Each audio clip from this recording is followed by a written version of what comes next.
વાત કરીએ વડોદરાથી મોટા સમાચાર આવી રહ્યા છે। ગોત્રીમાં જાહેર રસ્તા પર મેડિકલ વેસ્ટનો ઢગલો કરવામાં આવ્યો છે। મેડિકલ વેસ્ટથી રોગચાળાનો ભય છે, સ્થાનિકોમાં આક્રોશનો માહોલ છે। એક્સપાયરી ડેટ વગરની દવાઓ અને ઇન્જેક્શનની જે સામગ્રી છે તે મળી આવી છે। હોસ્પિટલ કે મેડિકલ સ્ટોર, આની પાછળ કોણ જવાબદાર તે સૌથી મોટો સવાલ છે। મેડિકલ વેસ્ટના સ્ત્રોતની શોધ હાલ શરૂ કરી દેવામાં આવી છે।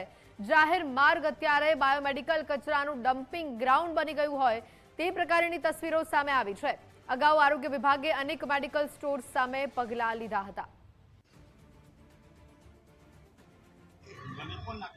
મોટું દવાખાનું છે ગોત્રી, એની સામે જે રસ્તો છે ત્યાંથી હું જઈ રહ્યો હતો ત્યારે મેડિસિન મેં જોઈ અને આ સરકાર એની બાજુમાં જ એક્ઝેક્ટ એમના સ્ટુડન્ટોનું ક્વાર્ટર્સ છે, બિલ્ડિંગ છે અને બધી મેડિસિન રનિંગ છે, ઓવરડેટ નથી એક બી। અને આ જથ્થો મેં જોયો એટલે મેં ઊભો રહ્યો અને મેં જાણ કરી। એમાં ડ્રગ્સ, ઇન્જેક્શન છે, ક્રીમ છે, ટેબ્લેટ છે, ફેસ પેક છે, બધી ટાઈપની ક્રીમ, ઇન્જેક્શન, ટેબ્લેટ બધું જ છે। તો હાલ જે પ્રકારે આપ તસવીરોમાં જોઈ રહ્યા છો, મોટી માત્રામાં બાયોમેડિકલ વેસ્ટ અહીંયા રસ્તા ઉપર ખડકી દેવામાં આવ્યો છે। મેડિકલ વેસ્ટથી રોગચાળાનો ભય લોકોને સતાવી રહ્યું છે। સ્થાનિકોમાં આ ઘટનાને લઈને આક્રોશનો માહોલ છે।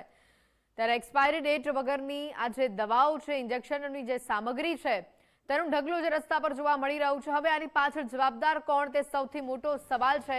મેડિકલ સ્ટોરવાળા અહીંયા આ પ્રકારનો કચરો નાખી ગયા છે કે પછી કોઈ હોસ્પિટલ આની પાછળ જવાબદાર છે, તેને લઈને હાલ તપાસ કરવામાં આવી રહી છે। અગાઉ આરોગ્ય વિભાગે અનેક મેડિકલ સ્ટોર સામે પગલાં લીધા હતા। ફરી એકવાર આ પ્રકારની કામગીરી સામે આવતા તંત્ર દ્વારા કડક કાર્યવાહી કરવામાં આવી રહી છે અને આ વેસ્ટ અહીંયા આ પ્રકારે ખુલ્લામાં કોણ ફેંકી ગયું તેને લઈને તપાસ કરવામાં આવી રહી છે। વડોદરાના ગોત્રીથી આ તસવીરો આપના ટેલિવિઝન સ્ક્રીન ઉપર કે જ્યાં જાહેર માર્ગ ઉપર બાયોમેડિકલ વેસ્ટ ફેંકવામાં આવ્યો।